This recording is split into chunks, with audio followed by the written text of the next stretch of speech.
नमस्कारम दोस्तों। तो चलिए इस वीडियो में महावीर की वाणी पर अध्ययन करते हैं, जो ओशो के द्वारा महावीर के जीवन में घटित विभिन्न घटनाओं पर आधारित है। और ओशो ने इसे बहुत ही बेहतरीन तरीके से समझाने की कोशिश की है।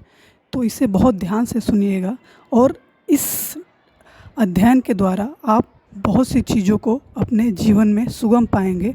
और कोशिश करिएगा इन घटनाओं से कुछ सीखें और इसे अपनी ज़िंदगी में उतार सकें, ताकि आप खुद के लिए और दूसरों के लिए एक बेहतरीन जीवन की स्थापना कर सकें।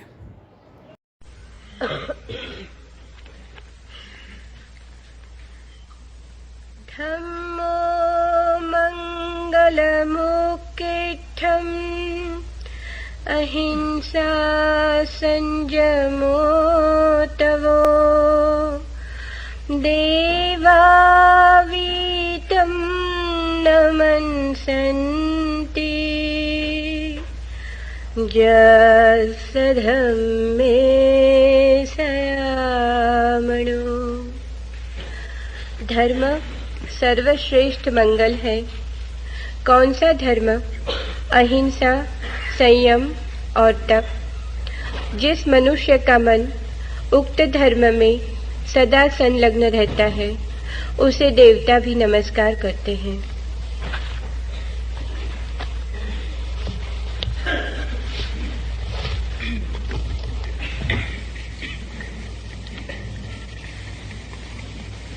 एक मित्र ने पूछा है, महावीर रास्ते से गुजरते हों और किसी प्राणी की हत्या हो रही हो तो महावीर क्या करेंगे? किसी स्त्री के साथ बलात्कार की घटना घट रही हो तो महावीर क्या करेंगे? क्या वे अनुपस्थित हैं ऐसा व्यवहार करेंगे? और कोई असीम पीड़ा से कराह रहा हो तो महावीर क्या करेंगे?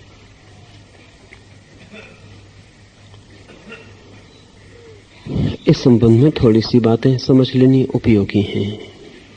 एक तो महावीर गुजरते हों रास्ते से और किसी की हत्या हो रही हो, तो हत्या में जो हम देख पाते हैं वो महावीर को नहीं दिखाई पड़ेगा। जो महावीर को दिखाई पड़ेगा वो हमें कभी दिखाई नहीं पड़ता है। पहले तो इस भेद को समझ लेना चाहिए। जब भी हम किसी की हत्या होते देखते हैं तो हम समझते हैं कोई मारा जा रहा है। महावीर को यह नहीं दिखाई पड़ेगा कि कोई मारा जा रहा है, क्योंकि महावीर जानते हैं कि जो भी जीवन का तत्व है वो मारा नहीं जा सकता, वो अमृत है। दूसरी बात, जब भी हम देखते हैं कि कोई मारा जा रहा है तो हम सोचते हैं मारने वाला ही जिम्मेवार है। महावीर को इसमें फर्क दिखाई पड़ेगा।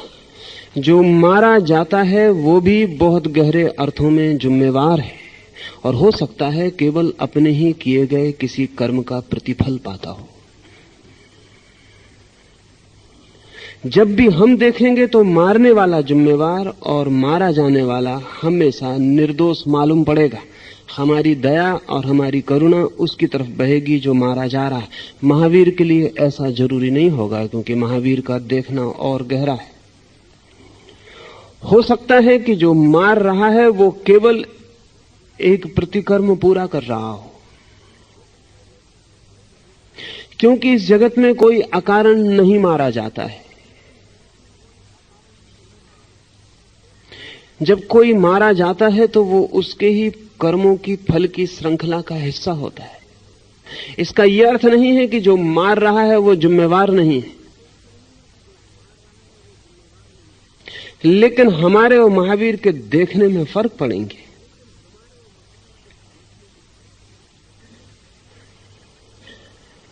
जब भी हम देखते हैं कोई मारा जा रहा है तो हम सोचते हैं निश्चित ही पाप हो रहा है, निश्चित ही बुरा हो रहा है, क्योंकि हमारी दृष्टि बहुत सीमित है। महावीर इतना सीमित नहीं देख सकते हैं। महावीर देखते हैं जीवन की अनंत श्रृंखला को। यहां कोई भी कर्म अपने में पूरा नहीं है, वो पीछे से जुड़ा है और आगे से भी। हो सकता है कि अगर हिटलर को किसी आदमी ने मार डाला होता 1930 के पहले तो वो आदमी हत्यारा सिद्ध होता है। हम नहीं देख पाते कि एक ऐसा आदमी मारा जा रहा है जो कि 1 करोड़ लोगों की हत्या करेगा। महावीर ऐसा भी देख पाते हैं।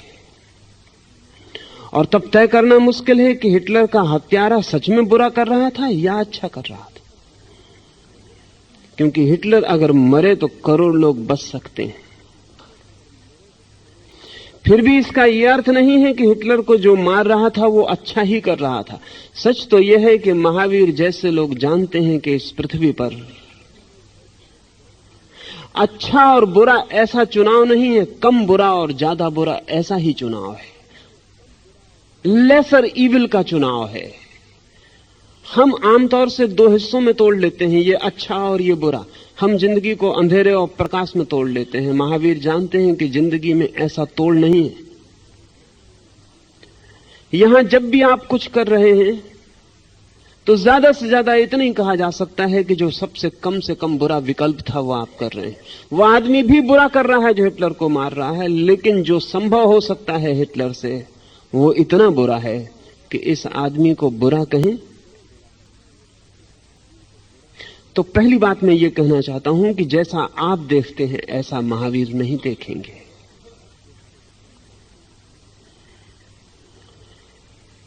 इस देखने में ये बात भी जोड़ लेनी जरूरी है कि महावीर जानते हैं कि इस जीवन में 24 घंटे अनेक तरह की हत्या हो ही रही है।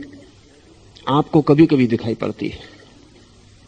जब आप चलते हैं तब किसी की आप हत्या कर रहे हैं, जब आप श्वास लेते हैं तब आप किसी की हत्या कर रहे हैं, जब आप भोजन करते हैं तब किसी की हत्या कर रहे हैं। आपकी आंख की पलक भी झपटी है तो हत्या हो रही है। हमें तो जब कभी कोई किसी की छाती में छुरा भोंकता है तभी हत्या दिखाई पड़ती है।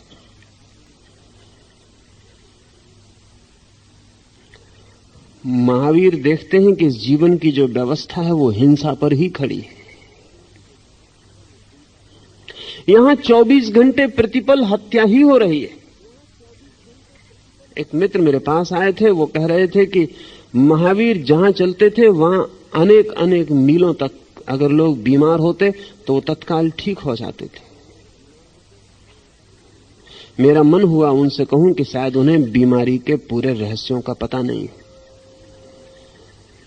क्योंकि जब आप बीमार होते हैं तो आप तो बीमार होते हैं लेकिन अनेक कीटाणु आपके भीतर जीवन पाते हैं। अगर महावीर के आने से आप ठीक हो जाएंगे तो अनेक कीटाणु मर जाएंगे तत्काल।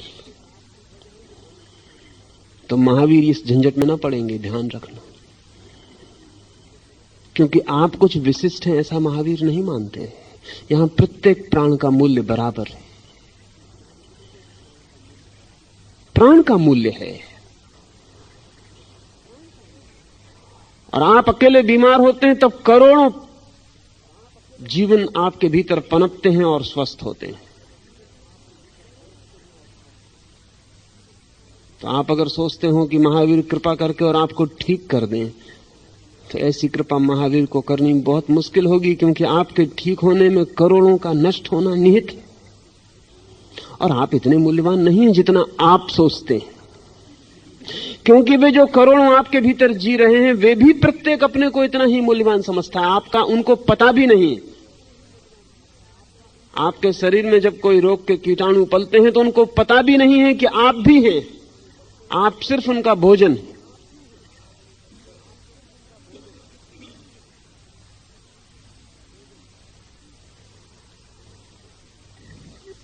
तो जैसा हम देखते हैं हत्या को, उतना सरल सवाल महावीर के लिए नहीं, जटिल है ज्यादा। महावीर के लिए जीवेशना ही हिंसा है, हत्या है। वो किसकी जीवेशना है इससे कोई सवाल नहीं उठता। कौन जीना चाहता है वो हत्या करेगा। ऐसा भी नहीं है कि जो जीवेशना छोड़ देता है उससे भी हत्या बंद हो जाएगी। जब तक वो जिएगा तब तक हत्या उससे भी चलेगी। हाँ, इतना महावीर कहते हैं उसका संबंध विच्छिन्न हो गया। जीवेशना के कारण उसका संबंध था। महावीर भी ज्ञान के बाद 40 वर्ष जीवित रहे। उन 40 वर्षों में महावीर भी चलेंगे तो कोई मरेगा, उठेंगे तो कोई मरेगा। यद्यपि महावीर इतने संयम में जीते हैं कि न्यूनतम जो संभव हो तो रात एक ही करवट सोते हैं, दूसरी करवट नहीं लेते। अब इससे कम करना मुश्किल है। एक ही करवट रात को गुजार देते हैं, क्योंकि दूसरी करवट लेते हैं तो फिर कुछ जीवन मरेंगे। धीमे श्वास लेते हैं, कम से कम जीवन का ह्रास हो, लेकिन श्वास तो लेनी ही पड़ेगी। हम कह सकते हैं तो खून के मर क्यों नहीं जाते हैं, अपने को समाप्त कर दें। लेकिन जब अपने को समाप्त करेंगे तो एक आदमी के शरीर में 7 करोड़ जीवन पलते हैं, साधारण स्वस्थ आदमी के, अस्वस्थ के तो और ज्यादा। तो महावीर एक पहाड़ से अपने को कूद के मारते हैं, तब 7 करोड़ को साथ मारते हैं। जहर पी ले तो भी 7 करोड़ को साथ मारते हैं। महावीर जब देखते हैं हिंसा को तो जटिल है सवाल, इतना आसान नहीं जितना आपकी आंखें देखती हैं। क्या है हत्या?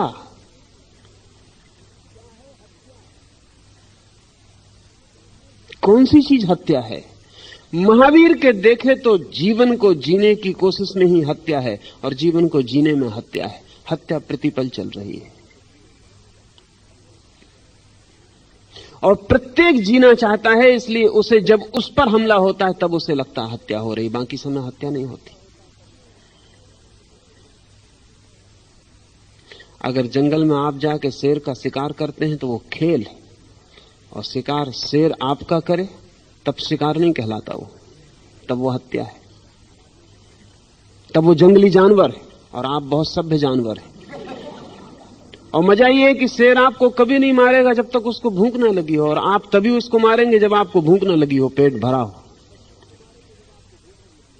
कोई भूखे आदमी जंगल में शिकार करने नहीं जाते हैं। जिनको ज्यादा भोजन मिल गया है, जिनको अब पचाने का उपाय नहीं दिखाई पड़ता है, वो शिकार करने चले जाते हैं।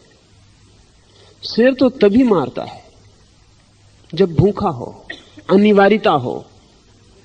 मैंने सुना है कि एक सर्कस में उन्होंने एक नया प्रदर्शन शुरू किया था, एक भेड़ को और एक शेर को एक ही कटघरे में रखने का, मैत्री का। लोग बड़े खुश होते थे, देख के चमत्कृत होते थे कि शेर और भेड़ गले मिला के बैठे हुए। जैनी देखते तो बहुत ही खुश होते, वो भी अपने चित्र बनाए बैठे हुए हैं, शेर और गाय को साथ बिठाला हुआ है। लेकिन एक आदमी थोड़ा चकित हुआ, क्योंकि ये बड़ा कठिन मामला है। तो उसने जाके मैनेजर को पूछा कि है तो प्रदर्शन बहुत अद्भुत, लेकिन इसमें कभी झंझट नहीं आती? उसने कहा कोई ज्यादा झंझट नहीं आती। फिर भी उन्होंने कहा कि शेर और भेड़ का साथ साथ रहना, इसमें कभी उपद्रव नहीं होता? उस मैनेजर ने कभी उपद्रव नहीं होता, सिर्फ हमें रोज एक नई भेड़ बदलनी पड़ती, और कोई उपद्रव नहीं होता, और कोई दिक्कत नहीं है, बाकी सब ठीक चलता है। और जब शेर भूखा नहीं रहता तब दोस्ती ठीक है, फिर कोई झंझट नहीं है, फिर वो दोस्ती चलती। जब भूखा होता तब वो खा जाता है, दूसरे दिन हम दूसरी बदल देते हैं। ये प्रदर्शन में कोई इससे बाधा नहीं पड़ती। शेर भी भेड़ को हमला नहीं करता जब भूखा ना हो। गैर अनिवार्य हिंसा कोई जानवर नहीं करता सिवाय आदमी को छोड़कर।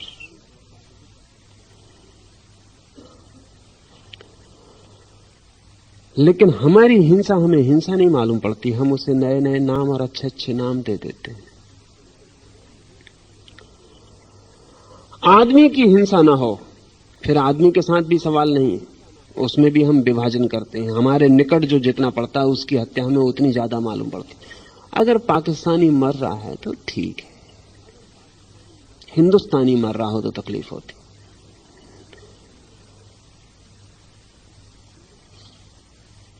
फिर हिंदुस्तानी में भी अगर हिंदू मर रहा हो तो मुसलमान को तकलीफ नहीं होती, मुसलमान मर रहा हो तो जैनी को तकलीफ नहीं होती, जैनी मर रहा हो तो हिंदू को तकलीफ नहीं होती। और निकट हम खींचते चले आते। दिगंबर मर रहा हो तो श्वेतांबर को कोई तकलीफ नहीं होती, श्वेतांबर मर रहा हो तो दिगंबर को कोई तकलीफ नहीं होती। फिर और हम नीचे निकल आते हैं, और गच्छ। फिर आपके परिवार का कोई मर रहा हो तो तकलीफ होती है, दूसरे का कोई परिवार का मर रहा हो तो सहानुभूति दिखाई जाती है, होती तक नहीं। फिर वहां भी अगर आपके ही ऊपर सवाल आ जाए कि आप बचो कि आपके पिता बचें, तो पिता को मरना पड़ेगा।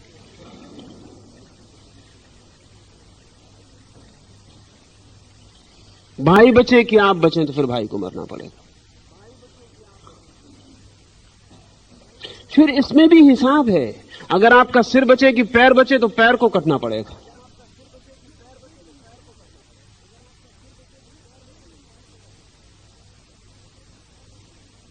मुल्ला नसरुद्दीन के गांव में एक सैनिक आया हुआ है। वो बहुत अपनी बहादुरी की बातें कर रहा है काफी हाउस में बैठकर। वो कह रहा है कि मैंने इतने सिर काट दिए, इतने सिर काट दिए। मुल्ला बहुत देर सुनता रहा। उसने कहा कि दिस इज नथिंग, ये कुछ भी नहीं है। एक दफा मैं भी गया था युद्ध में, मैंने न मालूम कितने लोगों के पैर काट दिए। उस योद्धा ने कहा कि वहां से अच्छा हुआ होता कि आप सिर काटते। मुल्ला नसरुद्दीन ने कहा कि सिर कोई पहले ही काट चुका था, उपाय ही नहीं।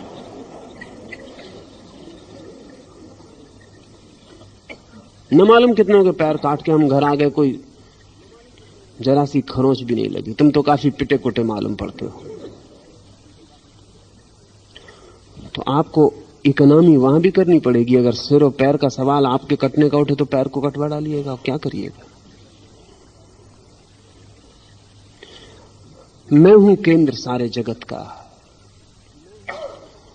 अपने को बचाने को मैं सारे जगत को दांव पे लगा सकता हूं। यही हिंसा है, यही हत्या है। महावीर इतना व्यापक देखते हैं। उस पर्सपेक्टिव में, उस परिप्रेक्ष्य में आपको जो हत्या दिखाई पड़ रही है वो महावीर को दिखाई पड़ेगी, ऐसी ही दिखाई पड़ेगी। इतना तो तय है कि ऐसी दिखाई नहीं पड़ेगी। और ये तो साफ ही है कि आपको वैसी नहीं दिखाई पड़ सकती जैसी महावीर को दिखाई पड़ेगी। इसलिए महावीर के लिए प्रश्न बहुत जटिल है। किसको आप बलात्कार कहते हैं? रास्ते पर बलात्कार हो रहा, किसको आप बलात्कार कहते हैं? पृथ्वी पर 100 में 99 मौके पर बलात्कार ही हो रहा है, लेकिन किसको आप बलात्कार कहते हैं? पति करता है तो बलात्कार नहीं होता, लेकिन अगर पत्नी की इच्छा ना हो तो पति का किया हुआ भी बलात्कार है। और कितनी पत्नियों की इच्छा है, कभी पत्नियों ने पूछा?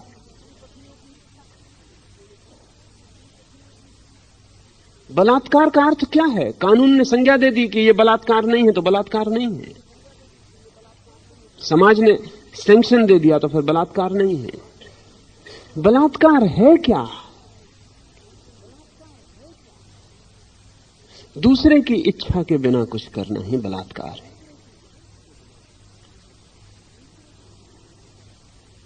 हम सब दूसरे की इच्छा के बिना बहुत कुछ कर रहे हैं। सच तो यह है कि दूसरे की इच्छा को तोड़ने की ही चेष्टा में सारा मजा है। इसलिए जिस पुरुष ने कभी बलात्कार कर लिया किसी स्त्री से, वो फिर किसी स्त्री से प्रेम करने में और सहज प्रेम करने में आनंद न पाएगा।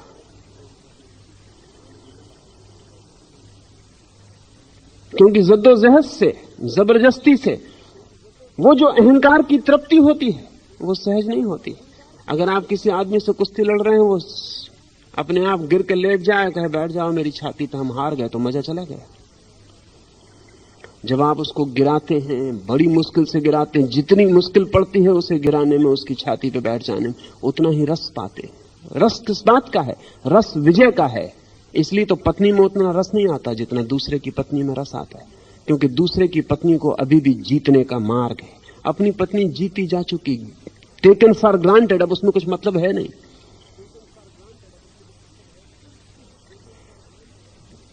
रस क्या है? रस इस बात का है कि मैं कितनी विजय के झंडे गाड़ दूं, चाहे वो कोई भी आयाम हो, चाहे काम वासना हो, चाहे धन हो, चाहे पद हो।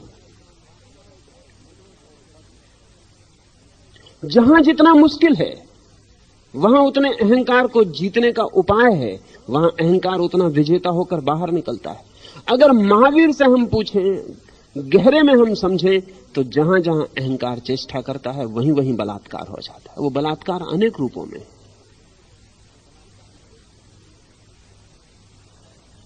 लेकिन फिर भी हम जो देखेंगे हम सदा ऐसा ही देखेंगे कि अगर एक व्यक्ति किसी स्त्री के साथ रास्ते पर बलात्कार कर रहा हो तो सदा बलात्कार करने वाला ही जिम्मेवार मालूम पड़ेगा। लेकिन हमें ख्याल नहीं कि स्त्री बलात्कार करवाने के लिए कितनी चेष्टाएं कर सकती है, क्योंकि अगर पुरुष को इसमें रस आता है कि वो स्त्री को जीत ले तो स्त्री को भी इसमें रस आता है कि वो किसी को इस हालत में ला दे।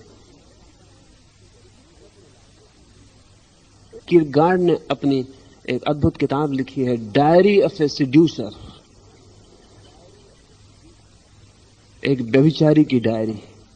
उसमें किरगार्ड ने लिखा है कि वो जो व्यभिचारी है जो डायरी लिख रहा है, एक काल्पनिक कथा है, वो व्यभिचारी जीवन के अंत में ये लिखता है कि मैं बड़ी भूल में रहा, मैं समझता था मैं स्त्रियों को व्यभिचार के लिए राजी कर रहा हूं, आखिर में मुझे पता चला कि वो मुझसे ज्यादा होशियार थी, उन्होंने ही मेरे साथ व्यभिचार करवा लिया था।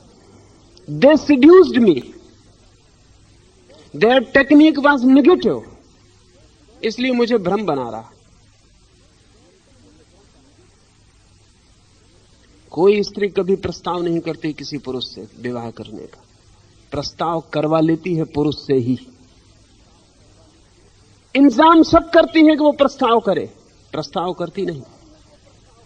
वो स्त्री और पुरुष के मन का भेद है। स्त्री के मन का ढंग बहुत सूक्ष्म है। आप देखते हैं कि अगर एक आदमी जा रहा है और एक स्त्री को धक्का मार दे तो फौरन हमें लगता है इसने गलती किया, और वो स्त्री घर से पूरा इंतजाम करके चली कि अगर कोई धक्का न मारे तो उदास लौटेगी। धक्का मारे तो भी चिल्ला सकती, लेकिन चिल्लाने का कारण जरूरी नहीं कि धक्का मारने पे नाराजगी है। चिल्लाने का 100 में 99 कारण यह है कि बिना चिल्लाए किसी को पता नहीं चलेगा कि धक्का मारा गया।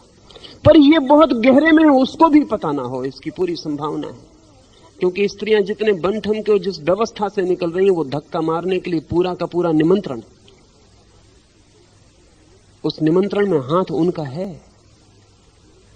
हमारे सोचने के जो ढंग है वो एकदम हमेशा पक्षपाती हैं। हम हमेशा सोचते हैं कुछ हो रहा है तो एक आदमी जिम्मेवार है।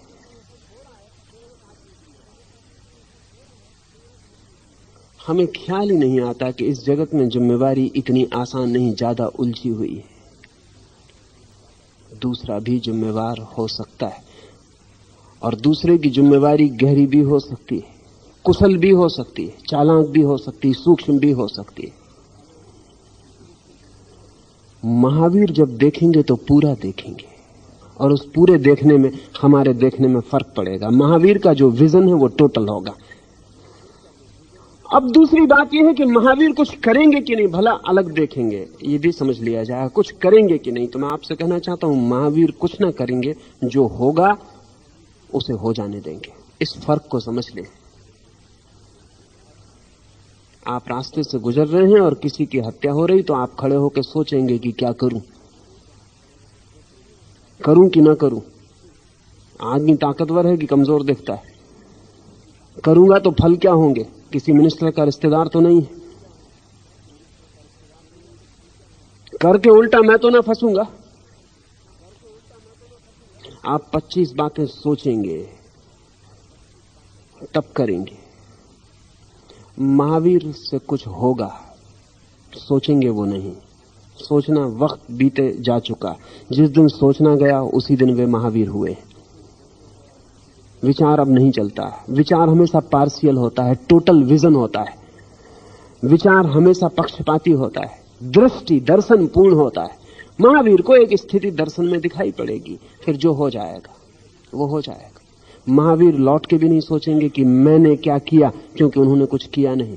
इसलिए महावीर कहते हैं पूर्ण कृत्य कर्म का बंधन नहीं बनता, टोटल एक्ट कोई बंधन नहीं लाता। कुछ उनसे होगा कि नहीं होगा, लेकिन इसे हम प्रिडिक्ट नहीं कर सकते, इसे हम कह नहीं सकते कि वो क्या करेंगे। महावीर भी नहीं कह सकते पहले से कि मैं क्या करूंगा। उस सिचुएशन में, उस स्थिति में महावीर से क्या होगा, इसके लिए कोई प्रेडिक्शन, कोई ज्योतिषी नहीं बता सकता। हमारे बाबत प्रेडिक्शन हो सकता है, इसे थोड़ा समझ लेना चाहिए। जितनी कम समझ हो उतने हम प्रेडिक्टेबल होते हैं, जितनी हमारी नासमझी हो उतनी हमारे बाबत जानकारी बताई जा सकती है कि हम क्या करेंगे। मशीन के बाबत हम पूरे प्रिडिक्टेबल हो सकते हैं, जानवर के बाबत थोड़ी दिक्कत होती है, लेकिन फिर भी 90% हम कह सकते हैं कि गाय आज सांझ घर आके क्या करेगी, कि नहीं कह सकते? बिल्कुल कह सकते। कभी कभी भूल चूक हो सकती है, क्योंकि गाय एकदम यंत्र नहीं है, लेकिन मशीन क्या करेगी ये तो हम जानते हैं। जैसे जैसे जीवन चेतना विकसित होती है वैसे वैसे अनप्रिडिक्टेबिलिटी बढ़ती है। साधारण आदमी के बाबत कहा जा सकता है ये कल सुबह क्या करेगा। महावीर या बुद्ध जैसे व्यक्तियों के बाबत नहीं कहा जा सकता कि वे क्या करेंगे, उनसे क्या होगा ये बहुत अज्ञात और रहस्यपूर्ण है, क्योंकि उनके टोटल विजन में, उनकी पूर्ण दृष्टि में क्या दिखाई पड़ेगा, और उस दिखाई पड़ने को वे सोचकर कुछ करने नहीं जाएंगे, वहां दिखाई पड़ेगा, यहां कृत्य घटित हो जाएगा। वे दर्पण की तरह हैं, जो घटना चारों तब घट रही होगी वो दर्पण में प्रतिलक्षित हो जाएगी, परिलक्षित हो जाएगी, रिफ्लेक्ट हो जाएगी, पर उसका जुम्मा महावीर पर बिल्कुल नहीं है। अगर महावीर ने किसी की हत्या होते रोका या किसी पर व्यभिचार होते रोका तो महावीर कभी किसी से कहेंगे नहीं कि मैंने किसी पर व्यभिचार होते रोका था। महावीर कहेंगे कि मैंने देखा था कि व्यभिचार हो रहा, और मैंने ये भी देखा था कि इस शरीर ने बाधा डाली। I was a witness. Mahavir गहरे में साक्षी ही बने रहेंगे, व्यभिचार के भी और व्यभिचार के रोके जाने के भी, तभी वे बाहर होंगे कर्म के, अन्यथा कर्म के बाहर नहीं हो सकते। विचार से, वासना से, इच्छा से, अभिप्राय से, प्रयोजन से किया गया कर्म फल को लाता है। महावीर के ज्ञान के बाद अब जो भी वे कर रहे हैं वो प्रयोजन रहित, लक्ष्य रहित, फल रहित, विचार रहित, शून्य से निकला हुआ कर्म है। शून्य से जब कर्म निकलता है तब वो भविष्यवाणी के बाहर। मैं नहीं कह सकता कि महावीर क्या करेंगे, और अगर आपने महावीर से पूछा होता तो महावीर भी नहीं कह सकते थे कि मैं क्या करूंगा। महावीर कहेंगे कि तुम भी देखोगे कि क्या होता है और मैं भी देखूंगा कि क्या होता है, करना मैंने छोड़ दिया है। इसलिए महावीर या लाओसे या बुद्ध या कृष्ण जैसे लोगों के कर्म को समझना इस जगत में सर्वाधिक दुरूह पहेली है। हम क्या करते हैं और हम पूछना क्यों चाहते हैं? हम पूछना इसलिए चाहते हैं कि अगर हमें पक्का पता चल जाए कि महावीर क्या करेंगे तो वही हम भी कर सकते हैं। ध्यान रहे, महावीर हुए बिना आप वही नहीं कर सकते। हां, बिल्कुल वही करते हुए मालूम पड़ सकते हैं, लेकिन वो वही नहीं होगा। यही तो उपद्रव हुआ है। महावीर के पीछे 2500 साल में लोग चल रहे हैं और उन्होंने महावीर को विशेष विशेष स्थितियों में जो जो करते देखा है उसकी नकल कर रहे हैं। वो नकल है, उससे आत्मा का कोई अनुभव उपजता नहीं। महावीर के लिए वो सहज कृत्य था, इनके लिए प्रयास सिद्ध है। महावीर के लिए दृष्टि से निष्पन्न हुआ था कि इनके लिए सिर्फ केवल एक बनाई गई आदत है। अगर महावीर किसी दिन उपवास से रह गए थे तो महावीर के लिए वो उपवास और ही अर्थ रखता था, उसके निहितार्थ अलग थे। हो सकता है उस दिन वे इतने आत्मलीन थे कि उन्हें शरीर का स्मरण ही ना आया, लेकिन आज उनके पीछे जो उपवास कर रहा है वो जब भोजन करता है तब उसे शरीर का स्मरण नहीं आता, और जब वो उपवास करता है तब 24 घंटे शरीर का स्मरण आता है। अच्छा था वो भोजन ही कर लेता, क्योंकि वो महावीर के ज्यादा निकट होता शरीर के स्मरण न आने में, और वो भोजन न करके 24 घंटे शरीर का स्मरण कर रहा है। और महावीर का उपवास फलित हुआ था इसलिए कि शरीर का स्मरण ही नहीं रहा, तो भूख का किसे पता चले, कौन भोजन की तलाश में जाए। महावीर जैसे व्यक्तियों की अनुकृति नहीं बना जा सकता, कोई नहीं बन सकता, और सभी परंपराएं यही काम करती हैं, यही काम विनष्ट कर देता है। देख लेते हैं हम महावीर क्या कर रहे हैं, और इसी से दुनिया में सारे धर्मों के झगड़े खड़े होते हैं, क्योंकि कृष्ण ने कुछ और किया, बुद्ध ने कुछ और किया, क्राइस्ट ने कुछ और किया, सबकी स्थितियां अलग थी। महावीर ने कुछ और किया, तो महावीर का करने वाला कहता है कि कृष्ण गलत कर रहे हैं क्योंकि महावीर ने ऐसा कभी नहीं किया। बुद्ध गलत कर रहे हैं क्योंकि महावीर ने ऐसा कभी नहीं किया। वही बुद्ध का मानने वाला कहता है कि बुद्ध ठीक कर रहे हैं, और ऐसी स्थिति में महावीर ने ऐसा नहीं किया, इससे सिद्ध होता है कि उन्हें ज्ञान नहीं हुआ था। हम कर्मों से ज्ञान को नापते हैं, यही भूल हो जाती है। कर्म ज्ञान से पैदा होते हैं और ज्ञान कर्म से बहुत बड़ी घटना है। जैसे लहर होती है सागर में पैदा, लेकिन लहरों से सागर को नहीं नापा जाता। और अगर हिंद महासागर में और तरह की लहर पैदा होती है और प्रशांत महासागर में और तरह की लहर, क्योंकि और तरह की हवाएं बहती हैं और दिशाओं में बहती हैं, तो आप ये मत समझना कि हिंद महासागर सागर है और प्रशांत महासागर सागर नहीं, क्योंकि वैसी लहर यहां कहां पैदा हो रही, न पानी का वैसा रंग है। महावीर की स्थितियों में महावीर क्या करते हैं वही हम जानते हैं, बुद्ध की स्थितियों में बुद्ध क्या करते हैं वही हम जानते हैं। फिर पीछे परंपरा जड़ हो जाती, फिर हम पकड़ के बैठ जाते हैं, फिर हम शास्त्रों में खोजते रहते हैं कि इस स्थिति में महावीर ने क्या किया था, वही हम करें। ना तो स्थिति है वही, और अगर स्थिति भी वही हो तो एक बात तो पक्की है कि आप महावीर नहीं, क्योंकि महावीर ने कभी नहीं लौट के देखा कि किसने क्या किया था वैसा मैं करूं। महावीर से जो हुआ, इसलिए ठीक से समझें तो महावीर जो कर रहे हैं वो कृत्य नहीं है, एक्ट नहीं है, हैपनिंग है, वो घटना है, वैसा हो रहा है।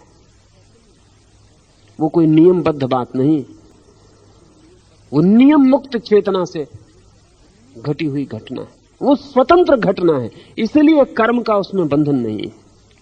महावीर से जरूर बहुत कुछ होगा, क्या होगा नहीं कहा जा सकता, कर्म उसका नाम नहीं है, होगा, हैपनिंग होगी। इसलिए मैं कोई उत्तर नहीं दे सकता कि महावीर क्या करेंगे। प्रतिपल जीवन बदल रहा है, जिंदगी स्टिल फोटोग्राफ की तरह नहीं है, जैसा कि जड़ फोटोग्राफ होता है ऐसी नहीं है। जिंदगी चलित चित्र की भांति है, भागती हुई फिल्म की भांति है, डायनेमिक है, वहां सब बदल रहा है, सब पूरे समय बदल रहा है, सारा जगत बदला जा रहा है, सब बदला जा रहा है। हर बार नई स्थिति है और हर बार नई स्थिति में महावीर हर बार नए ढंग से होंगे प्रकट। अगर महावीर आज हों तो जैनों को जितनी कठिनाई होगी उतनी किसी और को नहीं होगी, क्योंकि उनको बड़ी दिक्कत होगी। वो सिद्ध करेंगे कि आदमी गलत है, क्योंकि वो महावीर की 2500 साल पहले वाली जिंदगी उठा के जांच करेंगे कि ये आदमी वैसे ही कर रहा है कि नहीं कर रहा है। और एक बात पक्की है कि महावीर वैसा नहीं कर सकते, क्योंकि वैसी कोई स्थिति नहीं है, सब बदल गया है, सब बदल गया है। और जब वो कुछ और करेंगे, वो और करेंगे ही, तो जिसने जड़ बांध रखी है वो बड़ी दिक्कत में पड़ेगा। वो कहेगा ये नहीं हो सकता, ये आदमी गलत है। सही आदमी तो वही था जो 2500 साल पहले हुआ।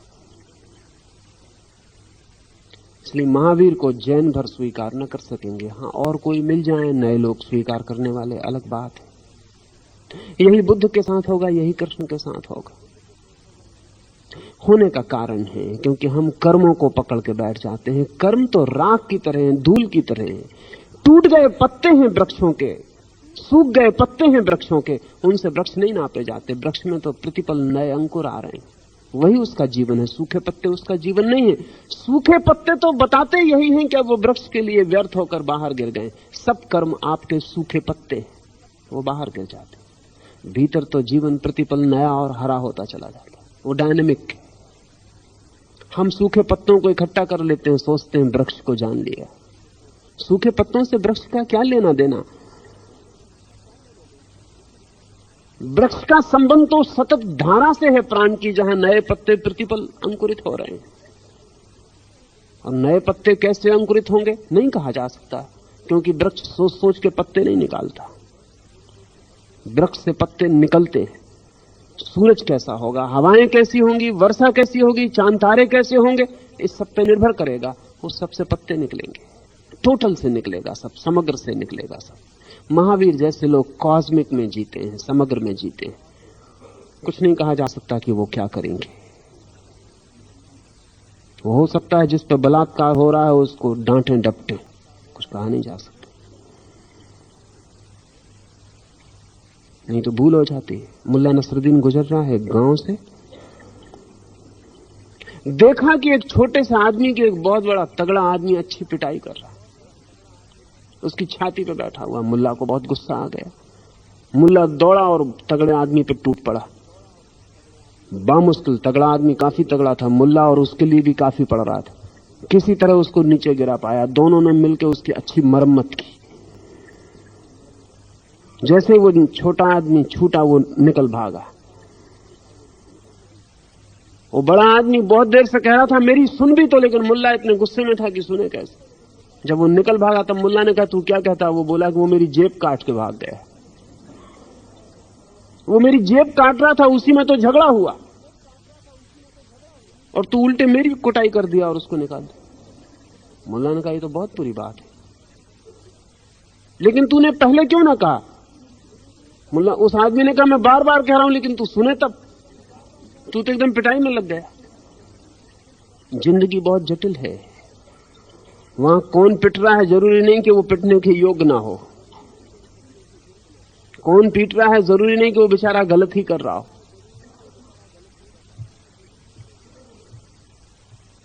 मुल्ला ने कहा उस आदमी को मैं ढूंढूंगा। ढूंढा जरूर, लेकिन जो छोटा सा आदमी इतने बड़े आदमी से जेब काट के निकल भागा हो, वो मुल्ला को मिल गया। उसने फौरन मनी बैग जो चुराया था मुल्ला को दे दिया कि तू संभाल, असली मालिक तू ही, क्योंकि मैं तो पिट गया था।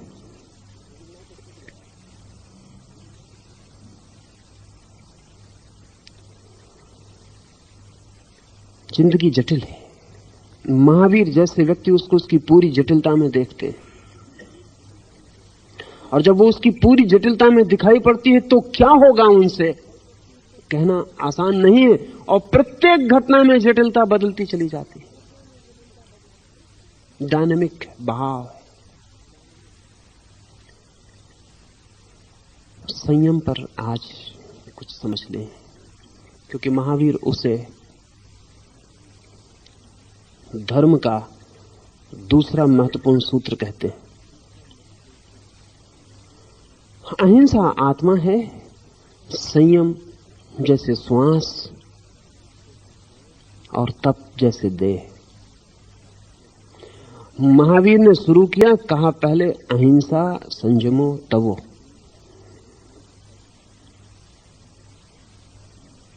तप आखिर में कहा, संयम बीच में कहा, अहिंसा पहले कहा। हम जब भी देखते हैं तप हमें पहले दिखाई पड़ता है। तप हमें पहले दिखाई पड़ता है, संयम पीछे दिखाई पड़ता है, अहिंसा तो शायद ही दिखाई पड़ती, बहुत मुश्किल है दिखाई पड़ती। महावीर भीतर से बाहर की तरफ चलते हैं, हम बाहर से भीतर की तरफ चलते हैं। इसलिए हम तपस्वी की जितनी पूजा करते हैं उतनी अहिंसक की ना कर पाएंगे, क्योंकि तप हमें दिखाई पड़ता है वो देह जैसा बाहर है। अहिंसा गहरे में वो दिखाई नहीं पड़ती, वो अदृश्य।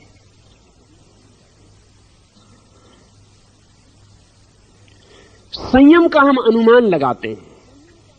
जब हमें कोई तपस्वी दिखाई पड़ता है तो हम समझते हैं संयमी है, क्योंकि नहीं तप कैसे करेगा। जब कोई हमें भोगी दिखाई पड़ता है तो हम समझते हैं असंयमी है, नहीं तो भोग कैसे करेगा। जरूरी नहीं है ऐसा। तपस्वी भी असंयमी हो सकता है और ऊपर से दिखाई पड़ने वाला भोगी भी संयमी हो सकता है। इसलिए संयम का हम सिर्फ अनुमान लगाते हैं, वो इन्फ्लुएंस है। तप हमें दिखाई पड़ जाता है, वो साफ है। संयम का हम अनुमान लगाते हैं, वो साफ नहीं है। वो अनुमान हमारा ऐसा ही है जैसे रास्ते पे गिरा हुआ पानी देखकर हम सोचें कि वर्षा हुई होगी, लेकिन म्युनिसिपल की मोटर भी पानी गिरा जा सकती है।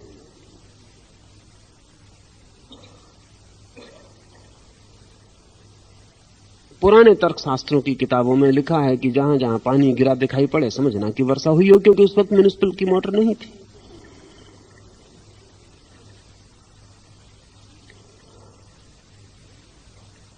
संयम हम अनुमान लगाते हैं कि जो आदमी तप कर रहा है वो संयमी है। जरूरी नहीं, तप करने वाला असंयमी हो सकता है। यद्यपि संयमी के जीवन में तप होता है, लेकिन तपस्वी के जीवन में संयम का होना आवश्यक नहीं है। महावीर भीतर से चलते हैं क्योंकि वहीं प्राण है और वहीं से चलना उचित है। क्षुद्र से विराट की तरफ जाने में सदा भूलें होती हैं, विराट से क्षुद्र की तरफ आने में कभी भूल नहीं होती, क्योंकि क्षुद्र से जो विराट की तरफ चलता है वो क्षुद्र की धारणाओं को विराट तक ले जाता है, उससे भूल होती। उसकी संकीर्ण दृष्टि को वो खींचता है, उससे भूल होती। तो संयम के पहले तो हम अर्थ समझ लें। संयम से जो समझा जाता रहा है वो महावीर का प्रयोजन नहीं है। जो आमतौर से समझा जाता है उसका अर्थ है निरोध, विरोध, दमन, नियंत्रण, कंट्रोल। ऐसा भाव हमारे मन में बैठ गया है संयम से। कोई आदमी अपने को दबाता है, रोकता है, वृत्तियों को बांधता है, नियंत्रण रखता है, तो हम कहते हैं संयमी है। संयम की हमारी परिभाषा बड़ी निषेधात्मक है, बड़ी नेगेटिव है। उसका कोई विधायक रूप हमारे ख्याल में नहीं। एक आदमी कम खाना खाता है तो हम कहते हैं संयमी है। एक आदमी कम सोता है तो हम कहते हैं संयमी है। एक आदमी विवाह नहीं करता तो हम कहते हैं संयमी है। एक आदमी कम कपड़े पहनता है तो हम कहते हैं संयमी है। सीमा बनाता है तो हम कहते हैं संयम है। जितना निषेध करता है, जितना सीमा बनाता है, जितना नियंत्रण करता है, जितना बांधता है अपने को, हम कहते हैं उतना संयमी है। लेकिन मैं आपसे कहता हूं कि महावीर जैसे व्यक्ति जीवन को निषेध की परिभाषाएं नहीं देते, क्योंकि जीवन निषेध से नहीं चलता, जीवन चलता है विधेय से, पॉजिटिव से।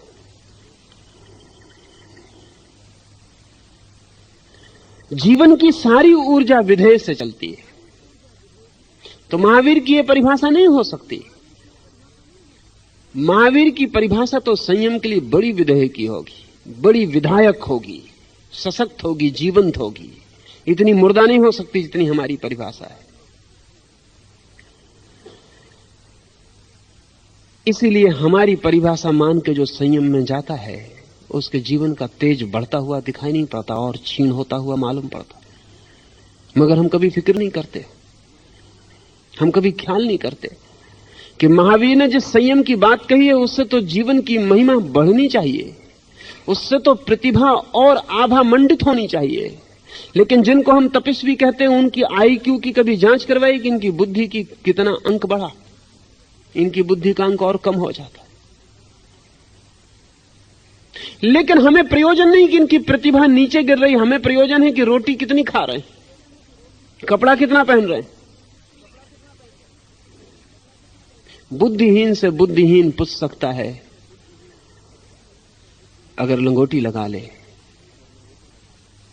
अगर 2 रोटी पर राजी हो जाए, अगर एक बार भोजन पे तैयार हो जाए।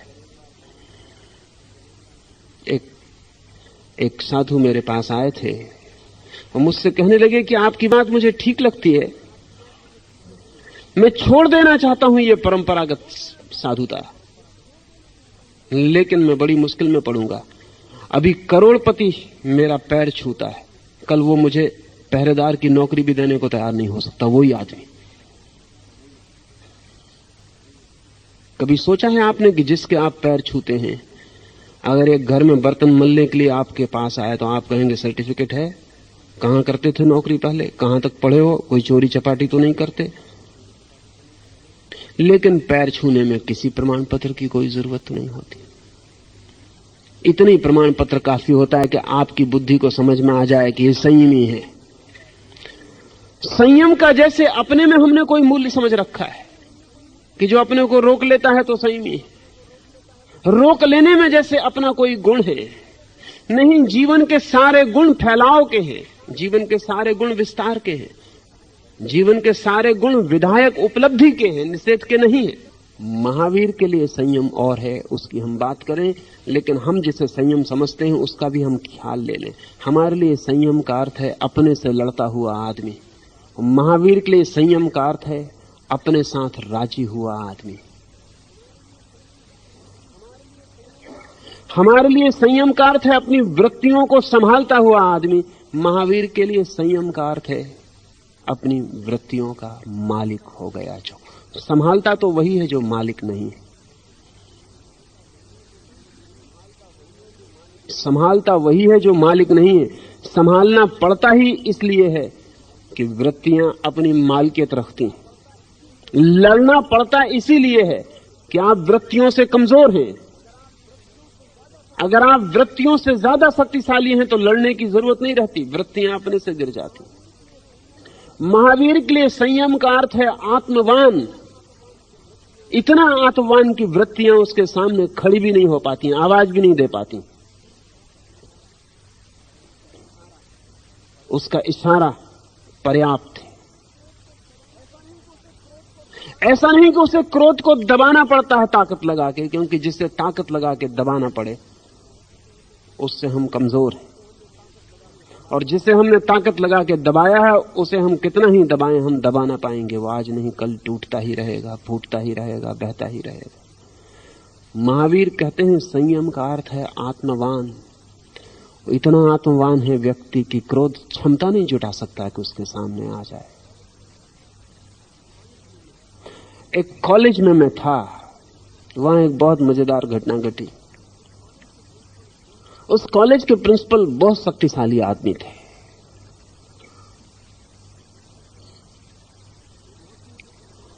बहुत दिन से प्रिंसिपल थे,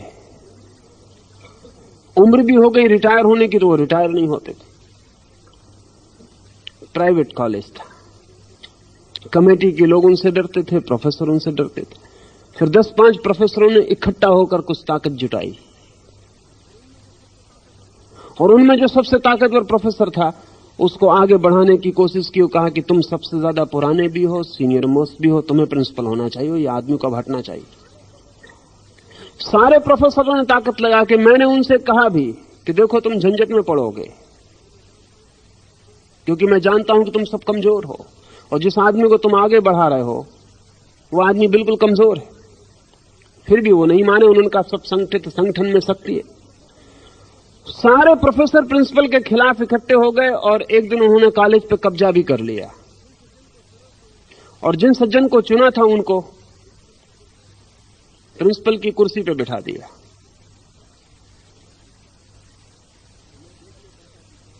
मैं देखने पहुंचा कि क्या वहां होने वाला है।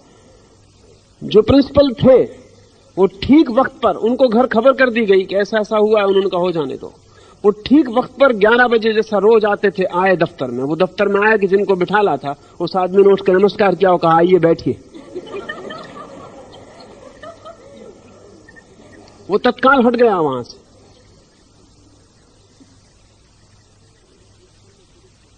उस प्रिंसिपल ने पुलिस को खबर नहीं की।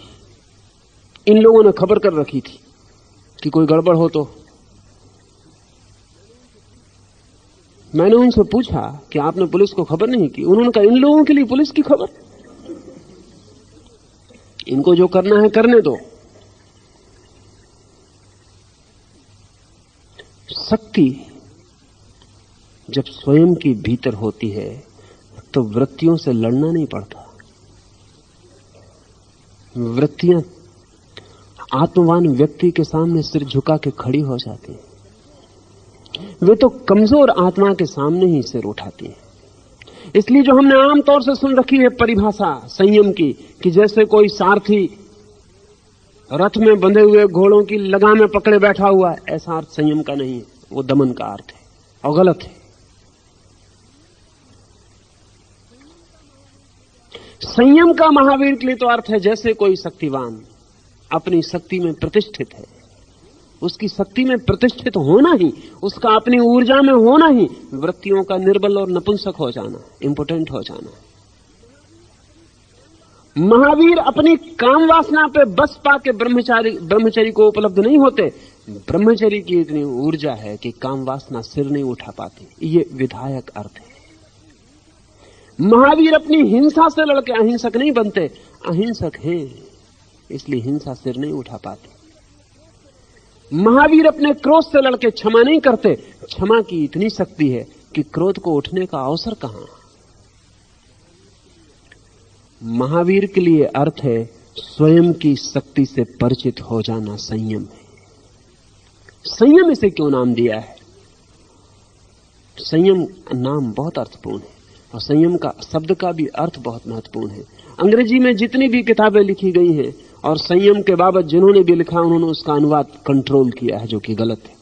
अंग्रेजी में सिर्फ एक शब्द है जो संयम का अनुवाद बन सकता है, लेकिन भाषा शास्त्री को ख्याल में नहीं आएगा क्योंकि भाषा की दृष्टि से वो ठीक नहीं है।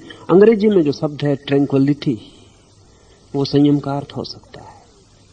संयम का अर्थ है इतना शांत कि विचलित नहीं होता। जो संयम का अर्थ है अविचलित, निष्कंप।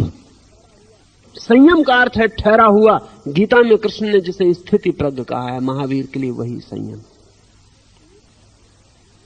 संयम का अर्थ है ठहरा हुआ, अविचलित, निष्कंप, डमाडोल नहीं होता। जो यहां वहां नहीं डोलता रहता, जो कंपित नहीं होता रहता, जो अपने में ठहरा हुआ है, जो पैर जमा के अपने में खड़ा हुआ है।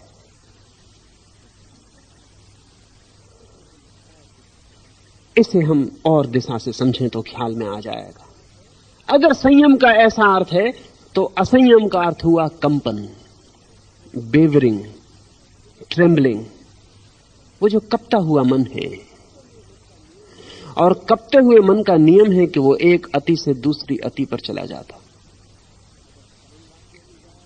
अगर काम वासना में जाएगा तो अति पर चला जाएगा, फिर उबेगा, परेशान होगा, क्योंकि किसी भी वासना में होना संभव नहीं है सदा के लिए।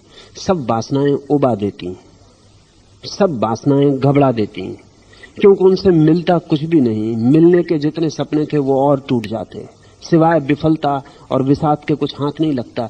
तो वासना घिरा मन अति पर जाता है, फिर वासना से ऊब जाता है, घबरा जाता है, तो दूसरी अति पर चला जाता है, तो वो वासना के विपरीत खड़ा हो जाता है। कल तक ज्यादा खाता था, फिर एकदम अनशन करने लगता है। और इसलिए ध्यान रखिए, अनशन की धारणा सिर्फ ज्यादा भोजन उपलब्ध समाजों में होती है। अगर जैनियों को उपवास और अनशन अपील करता है तो उसका कारण ये नहीं कि महावीर को वो समझ गए हैं कि उनका क्या मतलब। उसका कुल मतलब इतना कि वो ओवरफेड समाज है, ज्यादा उनको खाने को मिला हुआ है और कोई कारण नहीं। कभी आपने देखा कि गरीब का जो धार्मिक दिन होता है उस दिन वो अच्छे खाने बनाता है, और अमीर का जो धार्मिक दिन होता है उस दिन वो उपवास करता है। अजीब मजा है। तो जितने गरीब धर्म है दुनिया में, उनका उत्सव का दिन ज्यादा भोजन का दिन है। जितने अमीर धर्म है दुनिया में, उनके उत्सव का दिन उपवास का दिन। जहां जहां भोजन बढ़ेगा वहां वहां उपवास का कल्ट बढ़ता है। आज अमेरिका में जितना उपवास का कल्ट है आज दुनिया में कहीं भी नहीं। अमेरिका में जितने लोग आज उपवास की चर्चा करते हैं और फास्टिंग पे सलाह देते हैं और नेचुरोपैथी पर लोग उत्सुक होते हैं, उतने दुनिया में कहीं भी नहीं। उसका कारण है। लेकिन इसका यह अर्थ नहीं कि आप महावीर को समझ के उत्सुक हो रहे हैं। आप ज्यादा खा गए इसलिए उत्सुक हो रहे हैं। दूसरी अति पर चले जाएंगे, पर्यूषण आएगा, 8 दिन 10 दिन आप कम खा लेंगे और 10 दिन योजनाएं बनाएंगे खाने की आगे, और 10 दिन के बाद पागल की तरह टूटेंगे और ज्यादा खा जाएंगे और बीमार पड़ेंगे। फिर अगले वर्ष यही होगा। सच तो यह है कि ज्यादा खाने वाला जब उपवास करता है तो उससे कुछ उपलब्ध नहीं होता सिवाय इसके कि उसको भोजन करने का रस फिर से उपलब्ध होता है, रीओरिएंटेशन हो जाता है। 8-10 दिन भूखे रह लिए, स्वाद जीभ में फिर आ जाता है। और महावीर कहते हैं उपवास में रस से मुक्ति होनी चाहिए, इनका रस और प्रगाढ़ हो जाता है। उपवास में सिवाय रस के बाबत आदमी और कुछ नहीं सोचता, रस चिंतन चलता है और योजना बनती है। भूख जगती है और कुछ नहीं होता। मर गई भूख, स्टेल हो गई भूख, फिर सजीव हो जाती। 10 दिन के बाद आदमी टूट पड़ता है जोर से भोजन पे। अति पर जाता है मन। असंयम है एक अति से दूसरी अति, अति पर डोलते रहना, from one extreme to the other. संयम का अर्थ है मध्य में हो जाना, अनति, नो एक्सट्रीम। अगर हम समझते हो कि ज्यादा भोजन असंयम है, तो मैं आपसे कहता हूं कम भोजन भी असंयम है। दूसरी अति पर सम्यक आहार संयम। सम्यक आहार बड़ी मुश्किल चीज है। ज्यादा भोजन करना बहुत आसान, बिल्कुल भोजन न करना बहुत आसान, ज्यादा खा लेना आसान, कम खा लेना आसान। सम्यक आहार अति कठिन, क्योंकि मन जो है वो सम्यक पर रुकता ही नहीं। और महावीर की शब्दावली में अगर कोई शब्द सबसे ज्यादा महत्वपूर्ण है तो वो सम्यक। सम्यक का अर्थ है in the middle, never to the extreme, कभी अति पर नहीं, सम। जहां सब चीजें सम हो जाती हैं, अति का कोई तनाव नहीं रह जाता, जहां सब चीजें ट्रैंक्विलिटी को उपलब्ध हो जाती हैं, जहां ना इस तरफ खींचे जाते ना उस तरफ, जहां दोनों के मध्य में खड़े हो जाते, वो जो सम स्वर है जीवन का, सभी दिशाओं में, सभी दिशाओं में, उस समस्वरता को पा लेना संयम है। हम उसे कभी ना पा सकेंगे क्योंकि हम निषेध करते हैं, और निषेध में हम दूसरी अति पर, निषेध के लिए दूसरी अति पे जाना जरूरी होता है। सुना है मैंने कि मुल्ला नसरुद्दीन एक चुनाव में खड़ा हो गया था।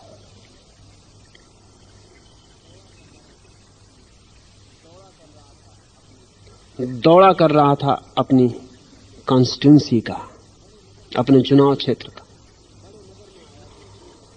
बड़े नगर में आया जो केंद्र था चुनाव क्षेत्र का, मित्रों से मिला। एक मित्र ने कहा कि फलां आदमी तुम्हारे खिलाफ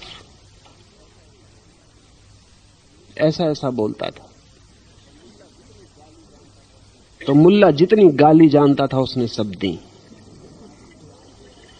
उसने कहा वो आदमी कोई आदमी, शैतान की औलाद है।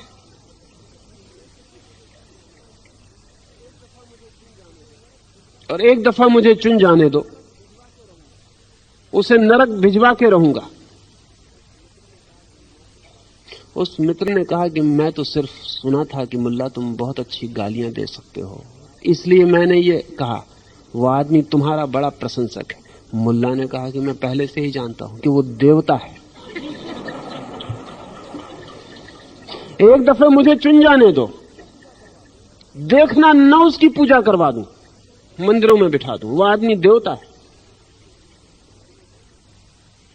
उस आदमी ने कहा मुल्ला इतने जल्दी तुम बदल जाते हो?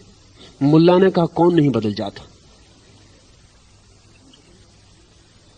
सभी बदल जाते हैं। मन ऐसा ही बदलता है।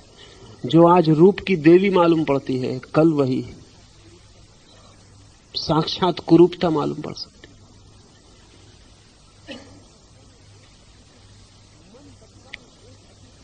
मन तत्काल एक अति से दूसरी अति पर चला जाता है। जिसे आज आप शिखरों पे बिठाते हैं, कल उसे आप घाटियों में डाल दे सकते हैं।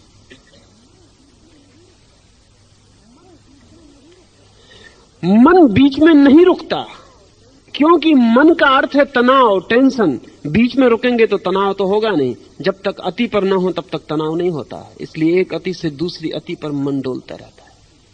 मन जी ही सकता है अति में, संयम में तो मन समाप्त हो जाता है। इसलिए जब आप कहते हैं फलां आदमी के पास बहुत संयमी मन है, तब आप बिल्कुल गलत कहते हैं। संयमी के पास मन होता ही नहीं। इसलिए ज़ेन बौद्धों में जो फकीर हैं वो कहते हैं संयम तभी उपलब्ध होता है जब नो माइंड उपलब्ध होता है, जब मन नहीं रह जाता। कबीर ने कहा है जब आमनी अवस्था आती है, नो माइंड की, आमनी, मन नहीं रह जाता, तभी संयम उपलब्ध होता है। अगर हम ऐसा कहें कि मन ही असंयम है तो कुछ अतिशयोक्ति ना होगी, ठीक होगा यही, मन ही असंयम है। मन का नियम है तनाव, खिंचे रहो। खिंचे रहो इसके लिए जरूरी है कि अति पर रहो, नहीं तो खिंचे नहीं रहोगे। अति पर रहो तो खिंचाव बना रहेगा, तनाव बना रहेगा, चित्त तना रहेगा।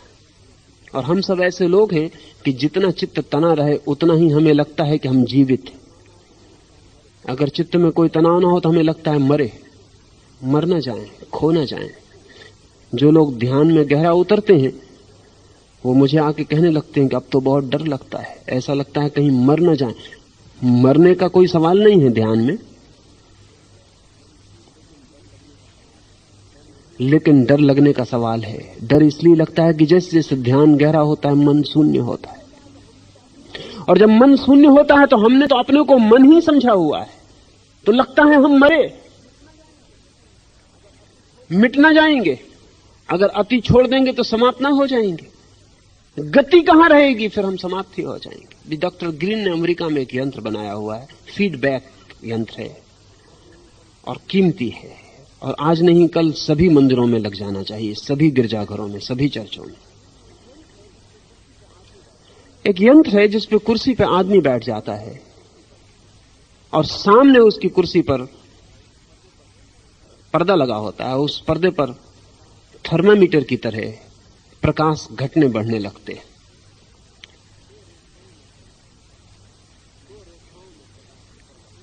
दो रेखाओं में प्रकाश ऊपर बढ़ता है, जिससे थर्मामीटर का पारा ऊपर बढ़ता है। आपके मस्तिष्क में दोनों तरफ खोपड़ी पर तार बांध दिए जाते हैं, वो तार उन प्रकाशों से जुड़े होते हैं, और आपका मन जब अतियों में चलता है तो एक रेखा बिल्कुल आसमान छूने लगती है, दूसरी जीरो पे हो जाती है। बहुत अद्भुत महत्वपूर्ण है वो। जब आप सोच रहे होते हैं काम वासना के संबंध में, तब एक रेखा आपकी आसमान छूने लगती, दूसरी शून्य हो जाती। वो सामने पास में ग्रीन खड़ा है, वो आपको तस्वीरें दिखाता है नंगी औरतों की, और आपके मन में काम वासना को जगाता है। साथ में संगीत बजता है जो आपके भीतर काम वासना को जगाता है। एक रेखा आसमान छूने लगती, दूसरी शून्य हो जाती। फिर तस्वीरें हटा ली जाती हैं, फिर बुद्ध और महावीर और क्राइस्ट के चित्र दिखाए जाते हैं, फिर संगीत बदल दिया जाता है। ब्रह्मचर्य का कोई सूत्र आदमी के सामने रख दिया जाता है, उससे कहा जाता है ब्रह्मचर्य के संबंध में चिंतन करो। वो एक रेखा नीचे गिरने लगती, दूसरी रेखा ऊपर चढ़ने लगती, और वो तब तक नहीं रुकता आदमी जब तक कि पहली शून्य ना हो जाए और दूसरी पूर्ण ना हो जाए। ग्रीन कहता है ये चित्त की अवस्था है। फिर ग्रीन तीसरा प्रयोग करता है, वो कहता है तुम कुछ मत सोचो, न तुम ब्रह्मचर्य के संबंध में सोचो, न तुम काम वासना के संबंध में सोचो, तुम तो सामने देखो और सिर्फ इतना ही ख्याल करो कि ये शांत मेरा मन हो जाए और ये दोनों रेखाएं समतुल हो जाएं। वो आदमी देखता है एक रेखा नीचे गिरने लगी, दूसरी ऊपर बढ़ने लगी। इसको फीडबैक कहता है ग्रीन। इससे उसकी हिम्मत बढ़ती है कि कुछ हो रहा है। इसलिए मैं कहता हूं कि ध्यान के लिए सारे मंदिरों में यंत्र लग जाना चाहिए, क्योंकि आपको पता नहीं चलता कि कुछ हो रहा है कि नहीं हो रहा है। पता चले कि हो रहा है तो आपकी हिम्मत बढ़ती है, तो जितना उसकी हिम्मत बढ़ती है उतने जल्दी उसकी रेखाएं करीब आने लगती हैं। जितनी करीब आने लगती हैं तो फीडबैक मैकेनिज्म हो गया। वो देखता है, उसको लगता है हो रहा है मन शांत, वो और शांत होता है, और शांत होता है, यंत्र में दिखाई पड़ता है और शांत हो रहा है, तो और शांत होने की हिम्मत बढ़ती है। बहुत शीघ्र 15, 20 मिनट, 30 मिनट में दोनों रेखाएं साथ समान आ जाती, और जब दोनों रेखाएं समान आती तब वो आदमी कहता आह, ऐसी शांति कभी नहीं जानी, ऐसा कभी जाना ही नहीं। इसको ग्रीन को एक नया ही शब्द देना पड़ा है, क्योंकि कोई शब्द नहीं कि इसको कौन सा अनुभव कहें, तो वो कहता आहा एक्सपीरियंस। जब वो दोनों रेखाएं शांत हो जाती तो वो आदमी कहता आहा। और एक दफा ये अनुभव में आ जाए तो संयम का ख्याल आ सकता है, नहीं तो संयम का ख्याल नहीं आ सकता। संयम का अर्थ है चित्त जहां कोई भी अति में ना हो और आहा एक्सपीरियंस में आ जाए, एक अहो भाव भर रह जाए, एक शांत मुद्रा रह जाए, तो संयम है। और ये संयम बड़ी पॉजिटिव बात है। जब दोनों अतियां साथ खड़ी हो जाती हैं तो दोनों एक दूसरे को काट देते हैं और आदमी मुक्त हो जाता है। लोभ और त्याग दोनों सम हो गए तो फिर आदमी त्यागी भी नहीं होता, लोभी भी नहीं होता। और जहां तक लोभ होता है वहां तक बेचैनी होती है, और जहां तक त्याग होता है वहां तक भी बेचैनी होती है, क्योंकि त्याग उल्टा खड़ा हुआ लोभ ही है और कुछ भी नहीं, शीर्षासन करता हुआ लोभ।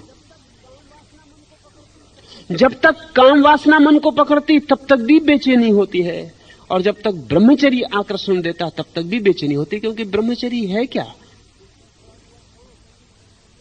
उल्टा खड़ा हुआ काम, शीर्षासन करता हुआ काम। वास्तविक ब्रह्मचर्य तो उस दिन उपलब्ध होता है जिस दिन ब्रह्मचर्य का भी पता नहीं रह जाता। वास्तविक त्याग तो उस दिन उपलब्ध होता है जिस दिन त्याग का बोध भी नहीं रह जाता, पता भी नहीं रहता। क्योंकि पता कैसा रहेगा? जिसके मन में लोभ ही नहीं रहा उसे त्याग का पता कैसे रहेगा? अगर त्याग का पता है तो लोभ कहीं ना कहीं पीछे छिपा खड़ा है, वही तो पता करवाता है। कंट्रास्ट चाहिए ना पता होने को, काली रेखा चाहिए ना सफेद कागज पर, काले ब्लैक बोर्ड पर सफेद चाक चाहिए ना, नहीं तो दिखेगा कैसे? जब तक आपको दिखता है मैं त्यागी, तब तक आप जानना कि भीतर मैं लोभी मजबूती से खड़ा है, नहीं तो दिखेगा कैसे? जब तक आपको लगता है कि मैं ब्रह्मचारी, जब तक आप छोटी मोटी बांध के और तिलक टीका लगा के जोर से घोषणा करते फिरते हैं खड़ाऊं बजा के कि मैं ब्रह्मचारी, तब तक आप समझना है कि पीछे उपद्रव छिपा है। आपकी चोटी देख के लोगों को सावधान हो जाना चाहिए कि खतरनाक आदमी आ रहा है। खड़ाऊं वगैरह की आवाज सुनी कि लोगों को सचेत हो जाना चाहिए। वो पीछे छिपा है जो ब्रह्मचर्य की दावा कर रहा है, वो काम वासना का ही रूप है। संयम महावीर कहते हैं उस क्षण को जहां न काम रहा न ब्रह्मचर्य रहा, जहां न लोभ रहा न त्याग रहा, जहां न ये अति पकड़ती न वो अति पकड़ती, जहां आदमी अनति में, मौन में, शांत में स्थिर हो गया, जहां दोनों बिंदु समान हो गए, जहां एक दूसरे की शक्ति ने एक दूसरे को काट के शून्य कर दिया। संयम यानी शून्य, और इसलिए संयम सेतु है। इसलिए संयम के ही माध्यम से कोई व्यक्ति परम गति को उपलब्ध होता है। इसलिए संयम को श्वास मैंने कहा, और कारणों से भी श्वास कहा, क्योंकि आपको शायद पता ना हो, आप श्वास में भी असंयमी होते हैं। या तो आप ज्यादा श्वास लेते होते हैं या कम श्वास लेते होते हैं। पुरुष ज्यादा श्वास लेने से पीड़ित हैं, स्त्रियां कम श्वास लेने से पीड़ित हैं।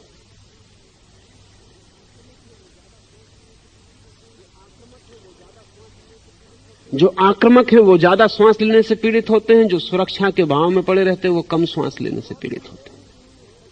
हम में से बहुत कम लोग हैं जिन्होंने सच में ही संयमित श्वास भी ली हो, और तो दूसरे काम करने में बहुत कठिन है।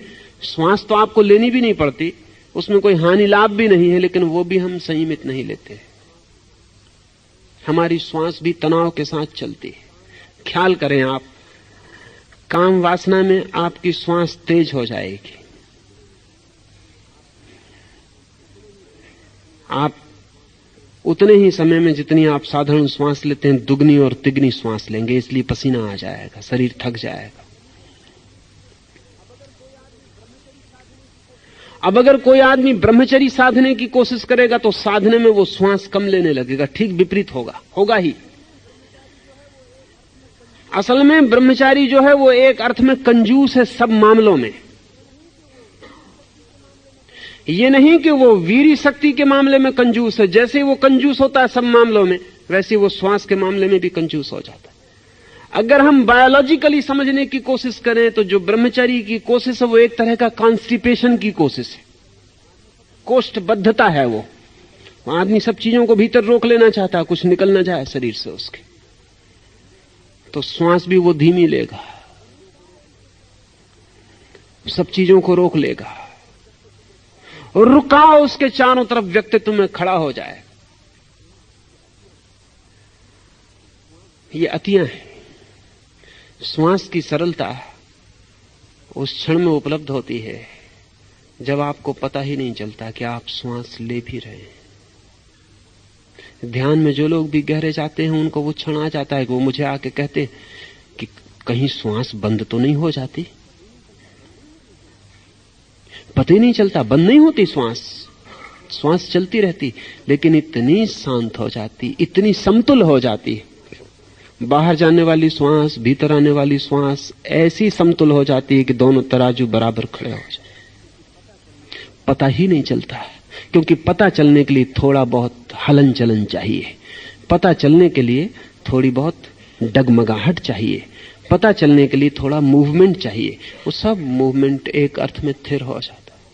ऐसा नहीं कि नहीं चलता, चलता है, लेकिन दोनों तुल जाते हैं। जो व्यक्ति जितना संयमी होता है उतनी उसकी श्वास भी संयमित हो जाती है, या जिस व्यक्ति की जितनी श्वास संयमित हो जाती है उतना उसके भीतर संयम की सुविधा बढ़ जाती है।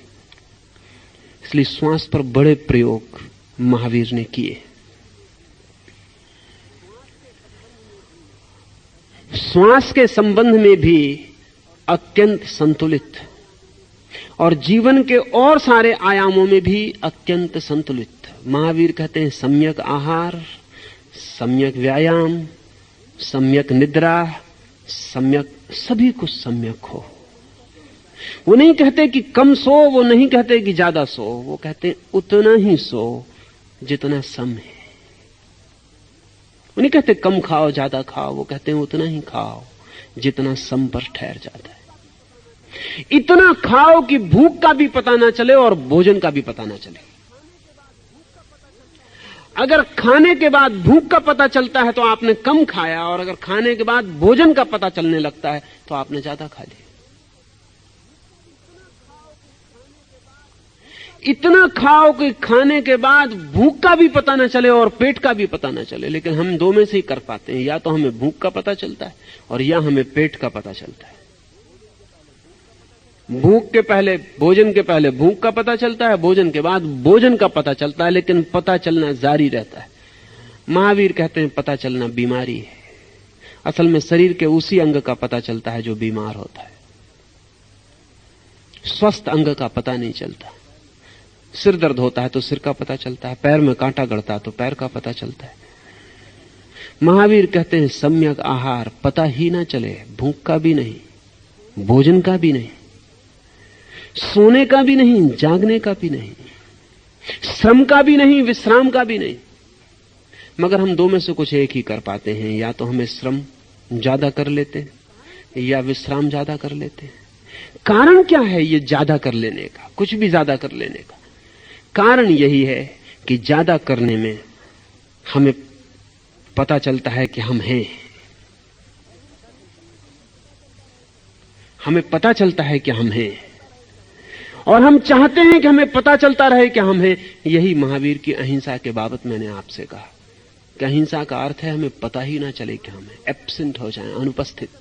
पर हमारा मन होता है कि हमें हमारा पता चले कि हम हैं। यही अहंकार कि हमें पता चलता रहे कि हम हैं, न केवल हमें बल्कि औरों को पता चलता रहे कि हम हैं। तो फिर हम असंयम के सिवा हमारे लिए कोई मार्ग नहीं रह जाता। इसलिए जितना असंयमी आदमी हो उतना ही उसका पता चलता है।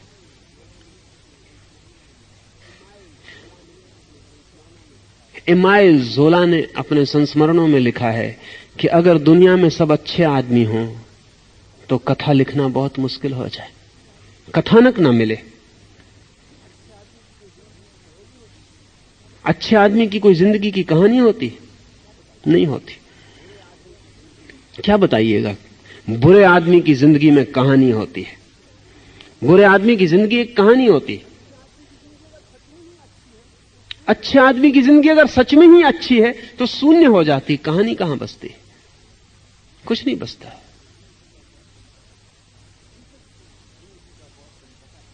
जीसस की जिंदगी का बहुत कम पता है।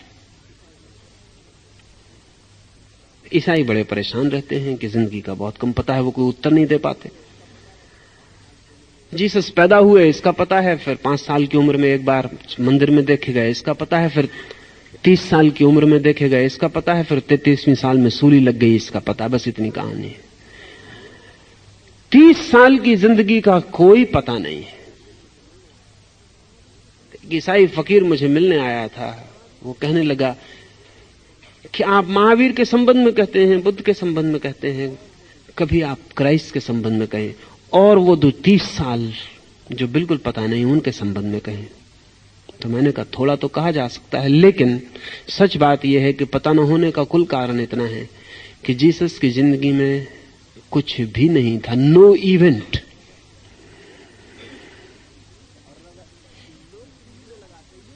और अगर लोग सूली न लगाते, ये भी जीसस की जिंदगी का इवेंट नहीं है, लोगों की जिंदगी का। लोगों ने सूली लगा दी, अब इसमें जीसस क्या करे? अगर लोग सूली न लगाते तो यह भी कथा ना होती। लोग न माने तो लोगों ने सूली लगा दी, इसलिए कथा है। नहीं तो जीसस का पता ही नहीं चलता है जमीन पर, वो सूली लगाने वालों ने उनको टिका दिया। तो जीसस कोरे कागज की तरह आते और विदा हो जाते। बहुत लोग आए और इसी तरह विदा हो गए। अगर हम महावीर की जिंदगी में भी खोजें तो किस बात का पता है? कभी किसी ने कान में खीले ठोंक दिए, इसका पता है। लेकिन this is not a event in Mahavir life. ये महावीर की जिंदगी की घटना नहीं है, ये तो खीले ठोंकने वाले की जिंदगी की घटना है। महावीर का क्या है इसमें हाथ? कि कोई आया और महावीर के चरणों में सिर रख दिया, यह भी महावीर की जिंदगी की घटना नहीं है, ये तो सिर रखने वाले की जिंदगी की घटना है।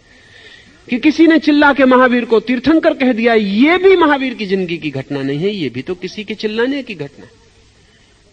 अगर हम शुद्ध रूप से महावीर की जिंदगी खोजने जाएं तो कोरा कागज हो जाएगी। अच्छे आदमी की कोई जिंदगी नहीं होती,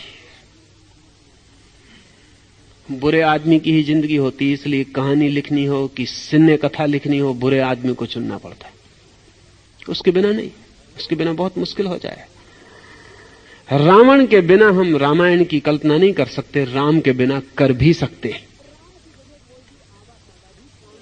राम की जगह कोई भी आवा साडा भी काम दे सकता है, लेकिन रावण अपरिहारी है, उसके बिना कहानी में जान ही निकल जाएगी। वही असली कथा है। लोग समझते हैं कि राम है कथा के केंद्र, नायक। मैं नहीं समझता, रावण है। हमेशा बुरा आदमी हीरो होता है, इसलिए हीरो बनने में जरा बचना। नायक होने के लिए बुरा होना बिल्कुल जरूरी है। संयमी व्यक्ति के जीवन से सारी घटनाएं विदा हो जाती हैं, और घटनाएं विदा होते ही उसे मैं हूं ये कहने का भी उपाय नहीं रह जाता। और हम सब कहना चाहते हैं कि मैं हूं, इसलिए असंयम हमें जरूरी होता है। कभी ज्यादा खा के हम जाहिर करते हैं कि मैं हूं, कभी उपवास करके जाहिर करते हैं कि मैं हूं, कभी वैश्यालय में जाहिर करते हैं कि मैं हूं, कभी मंदिर में जाके जाहिर करते हैं कि मैं हूं। लेकिन हमारा जाहिर करना जारी रहता है। मंदिर में भी कोई देखने वाला ना आए तो हमारा जाने का मन नहीं होता। हम वही करते हैं जिसे लोग देखते हैं और मानते हैं कि कुछ हो। मैं हूं इसे बताना है सब तरफ। मनोवैज्ञानिक कहते हैं कि जितने लोग इस जमीन पे बुरे हो जाते हैं, अगर हम ऐसा समाज बना सकें कि जितना बुरे आदमी को नाम मिलता है लोग उसको बदनाम कहते हैं, अगर उतना अच्छे आदमी को भी नाम मिलने लगे तो कोई आदमी बुरा ना हो, वो अच्छे हो जाए। बुरा आदमी भी अस्मिता की, अहंकार की खोज में ही बुरा होता है। आप उसको देखते नहीं, आप उसकी तरफ ध्यान ही नहीं देते, आप मानते ही नहीं कि तुम हो। उसे कुछ ना कुछ करना पड़ता है, उसे कुछ करके दिखाना पड़ता है। अखबार किसी ध्यान करने वाले की खबर नहीं छापते, किसी की छाती में छुरा भोंकने वाले की खबर छापते। अखबार इसकी खबर नहीं छापते कि स्त्री अपने पति के प्रति जीवन भर निष्ठावान रही। अखबार इसकी खबर छापते हैं कि कौन स्त्री भाग गई। मुल्ला नसरुद्दीन को उसके गांव के लोगों ने मजिस्ट्रेट बना दिया था बुढ़ापे में। पहला ही दिन अदालत में कोई मुकदमा ना आया। दोपहर हो गई, मुंशी बेचैन होने लगा। मुल्ला का जो मुंशी था वो बेचैन होने लगा, उदास होने लगा, मक्खी उड़ाते उड़ाते।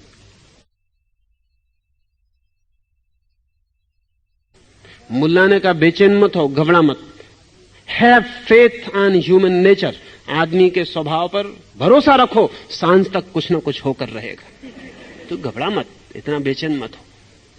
कोई ना कोई हत्या होगी, कोई ना कोई स्त्री भाग जाएगी, कोई ना कोई उपद्रव होकर रहेगा। Have faith on human nature, आदमी के स्वभाव पे भरोसा रख। आदमी बिना कुछ किए नहीं रहेगा, आदमी के स्वभाव पे भरोसा। सब अखबार उसी भरोसे पे चलते हैं, तो कोई अखबार ना चले।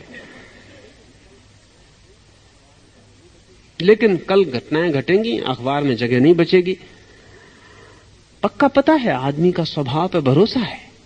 कोई स्त्री भागेगी, कोई हत्या करेगा, कोई चोरी करेगा, कोई गबन करेगा, कोई मिनिस्टर कुछ करेगा, कोई ना कुछ करेगा। कहीं युद्ध होगा, कहीं उपद्रव होगा, कहीं सेना भेजी जाएगी, कहीं क्रांति होगी। आदमी के स्वभाव पर भरोसा है, नहीं तो अखबार सब मुश्किल में पड़ जाए। भले आदमी की दुनिया में अखबार बहुत मुश्किल होंगे, इसलिए मैंने सुना स्वर्ग में कोई अखबार नहीं, नरक में सब है।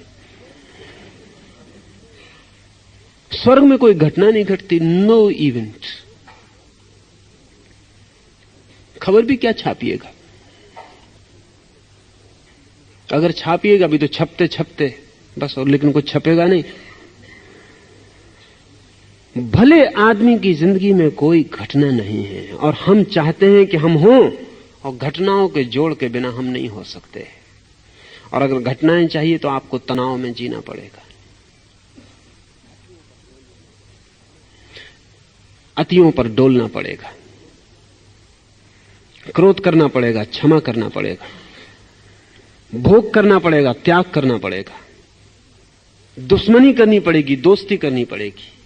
संयमी का अर्थ है जो द्वंद्व में कुछ भी नहीं करता, जो द्वंद्व के बाहर सरक जाता है, जो कहता है ना दोस्ती करेंगे ना दुश्मनी करेंगे। महावीर किसी से मित्रता नहीं करते, क्योंकि महावीर जानते हैं मित्रता एक अति है।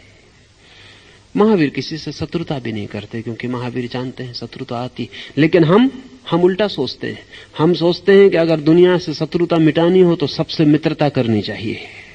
आप गलती में। मित्रता एक अति है, उससे शत्रुता पैदा होती है। इधर आप मित्रता करते हैं, ठीक उतना ही बैलेंसिंग आपको किसी से शत्रुता करनी पड़ेगी, उतना ही संतुलन बनाना पड़ेगा। मुसलमान फकीर हुआ है हसन, बैठा है अपनी झोपड़ी में, साधक कुछ पास बैठे हैं। एक अजनबी सूफी फकीर भीतर प्रवेश करता है, चरणों में गिर जाता है हसन के और कहता है, तुम भगवान हो, तुम साक्षात अवतार हो, तुम ज्ञान के साकार रूप हो। बड़ी प्रशंसा करता है। हसन बैठा सुनता रहता। जब वो फकीर सब प्रशंसा कर चुकता है तो एक और फकीर वहां बैठा हुआ है, बायजीद वहां बैठा हुआ है। वो हसन जैसा ही कीमत का आदमी है। जब वो फकीर प्रशंसा करके जा चुका होता है चरण छू के, तो बायजीद एकदम से हसन को गाली देना शुरू कर देता है। सभी लोग चौंक जाते हैं कि बायजीद और हसन को गालियां दे। पीड़ा भी अनुभव करते हैं, लेकिन बायजीद भी कीमती फकीर है, कुछ कोई बोल तो सकता नहीं। हसन बैठा सुनता रहता है। फिर बायजीद गालियां दे के